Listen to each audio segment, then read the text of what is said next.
What up, my dudes? Just giving a little shout out here to Calculated on YouTube. So this is actually one of my high school buddies.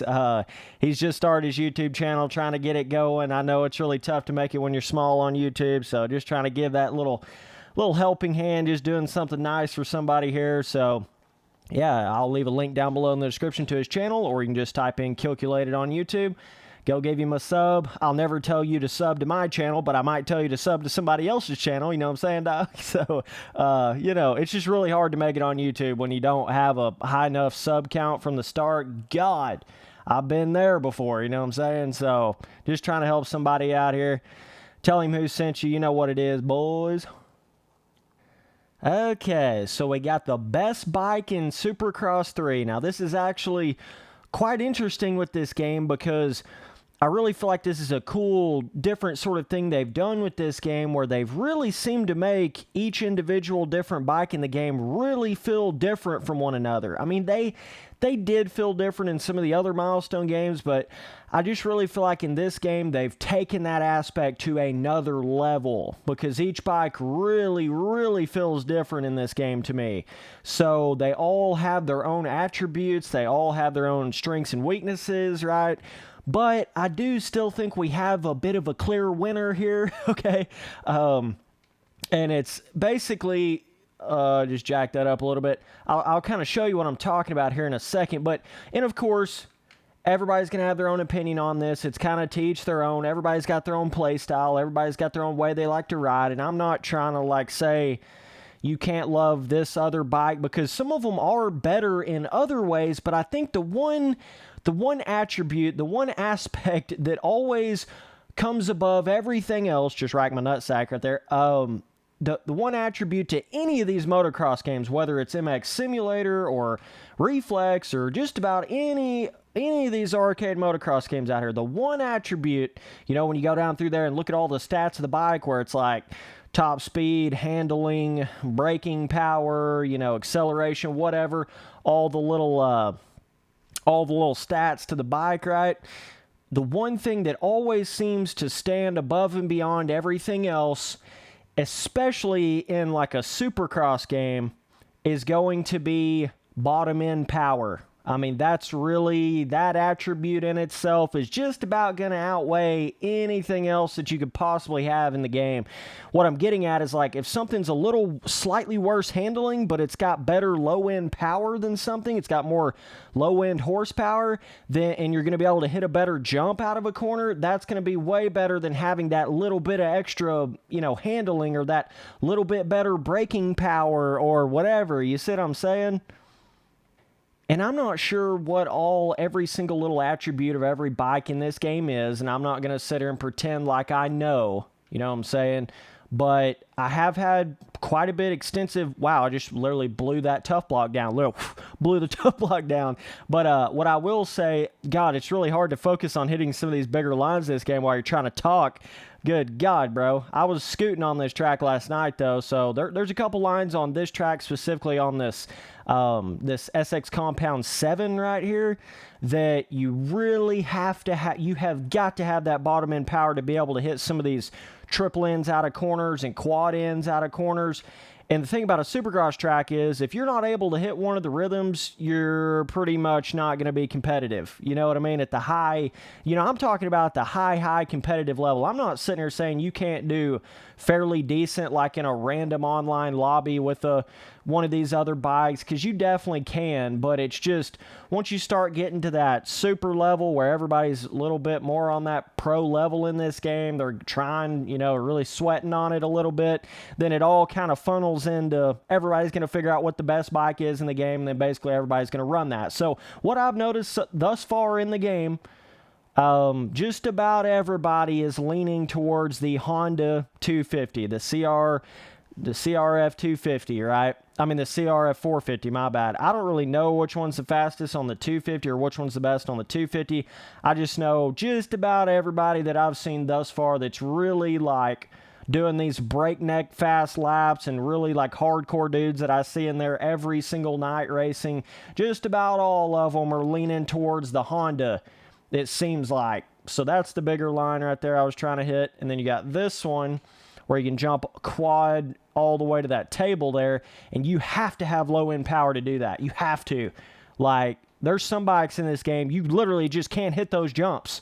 Like, specifically, and this is what's kind of cool about this that I noticed is some of the attributes on some of these bikes seem to be very reminiscent and very sort of directly replicated from the real-life bike dynos. Like, if you know some of the real-life, Suzukis are known for more of their handling and not known so much for their power nowadays. They're kind of known for being lacking in the power category, but being like the best handling bike in the game, or the best handling bike in real life, and that's how it is in the game. Suzukis have like one of the highest handling attributes, it seems like, best handling feeling in the game, but they're not the best power in the game, right? And then you go to like, some of the other dynos like the Husqvarna, KTM, some of those are a little higher in the power category like they are in real life, right? And then the Honda just seems to jumps in this game that you just don't feel like you can about do with any of the other bikes sometimes.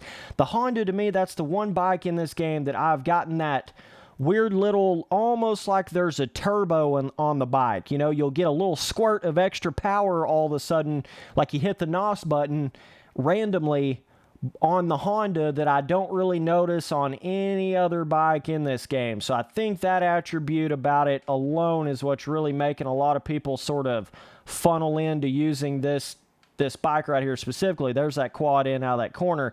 That sumbitch is really hard to get with any other bike in the game, and it may be a combination of things. I'm not really sure. I haven't played this game quite enough to know, like, this, I'm not going to sit here and try to act like an expert on each individual bike. I'm just saying, from my own personal experience, what I've seen in these online servers, riding on here on these random online servers, basically every single night since the games came out, I've rode on every bike in the game.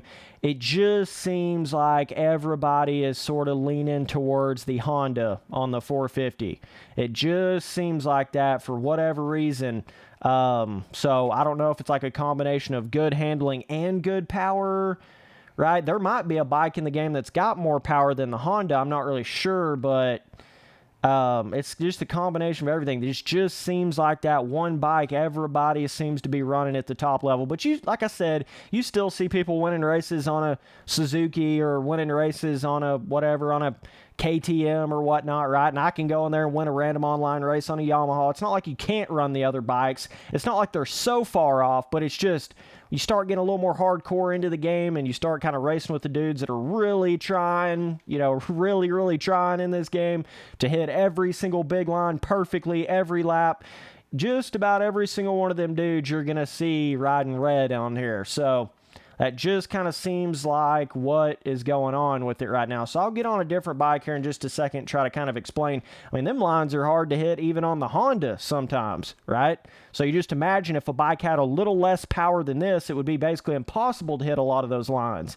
So that's kind of the vibe you get a little bit. But I was pretty impressed with all these bikes really having their own little flair and their own little feeling and their own little differences, right? And they actually, it's like you think it would be in real life, right?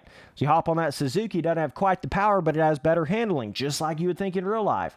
So they've done some sort of really tried to replicate it like the real life bikes, and I haven't really kept up too much with I don't know if this is trying to replicate like the 19 dynos, because that's what the tracks in the game are based on, are the 19 replica tracks.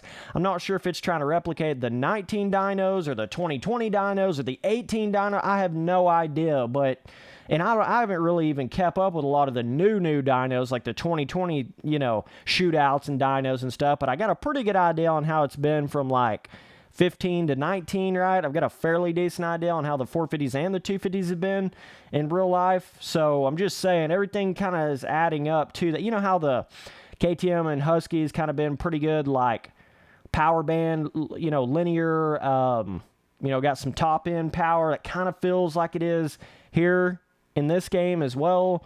Like I said, the Suzuki's having really good handling, but not quite the power. The Hondas have kind of came back around to getting more power in the past couple years or so, or the past year. So I don't know exactly what is going on, but either way, let me go get on another bike and I'll kind of show you what I'm talking about. Okay, so I'm here on the Suzuki on the Reed Rider in the game, and I can already tell, dude, this bike just does not have the low-end grunt of the Honda. It just does not have that low-end power.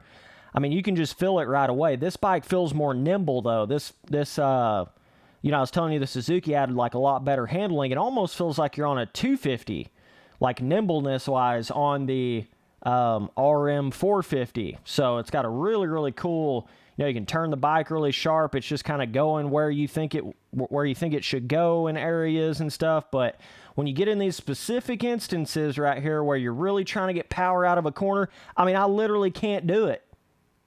I literally can't do it. Let me show you again right here, okay? Coming around this corner, you guys saw me how I was hitting it on that Honda. There, I got it that time, but then no way I'm hitting that quad right there. You know what I mean? And then this section right here, God, it's just really, really difficult to jump all the way that quad. This bike just lacks that little random turbo boost of speed. Let me have a little voice crack. I'm 14. What's up, dog? But, but it's turning like a madman in the corners, you know what I mean? It's really got some turning potential going on here and ability to carry speed, but it just doesn't have the low-end grunt and the low-end power as I flip over to fucking Villapoto.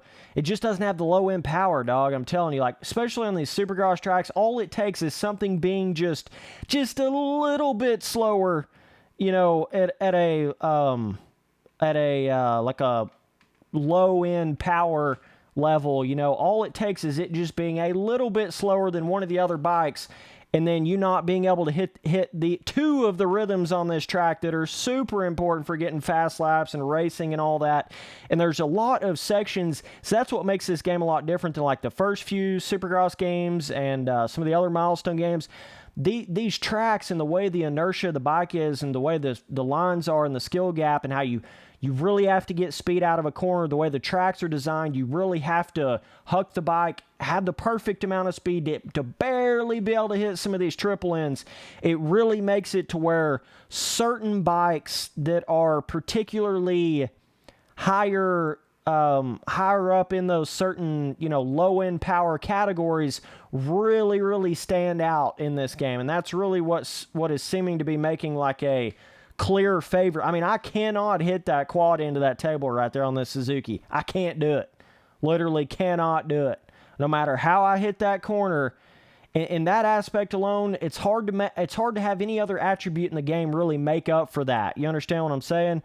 That's what I mean by how those bikes that specifically have that low end power in a Supercross game, those are just going to be those kind of bikes that stand out, Maybe if there was like more hardcore ruts or like the whoops are bigger and certain bikes had like better suspension, which they do in the game, and maybe that plays a part of why the Honda, is able to jump so much better. Not just a power thing, but also maybe it's like just better default suspension on the bike. Maybe that's an aspect to it, right? I know the Suzuki's suspension's been, or a lot of the suspension for a lot of the bikes, but especially the Suzuki's been pretty trash. Like 2 or 3 years ago, whenever they went, they had the whole air fork issue crap going on. So maybe Milestone's kind of trying to replicate that a little bit. I don't know. But I noticed specifically, it's hard to tell if it's a power thing or if it's a suspension thing or what it is exactly. But this bike does not get the pop and the lift off on these like triple in jump faces on these tripling in right out of a corner.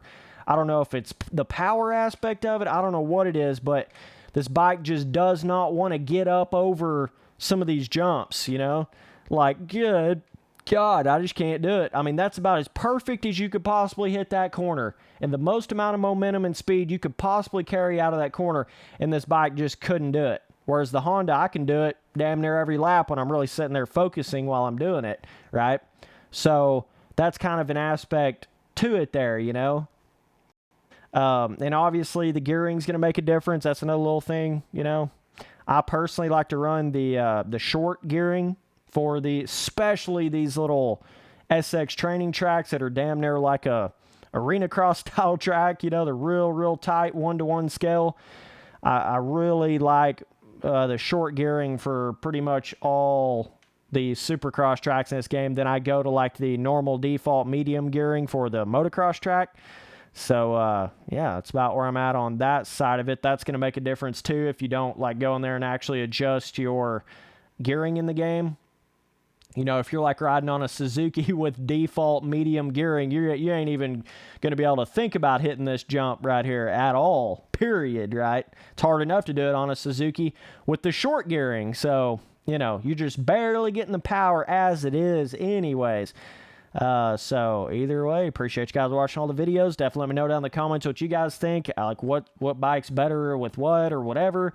I don't know. And a lot of times, you know, you can go in there and look at the stats of a bike or the attributes of a bike, and that doesn't necessarily mean everything. You know, sometimes in these games they can have a certain attribute, but that's not really the case of how it actually feels, aka Reflex making the 252 strokes look like they're just wicked when you have them upgraded, makes them look like they're the best bikes in the game, but they're really not. The 450s are the best bike in the game. So you can't really always go 100% by the attributes of a bike in the game. You got to actually get a feel for them. You got to actually play with them and get a feel for it. But either way, appreciate you guys watching all the videos. Later, dudes.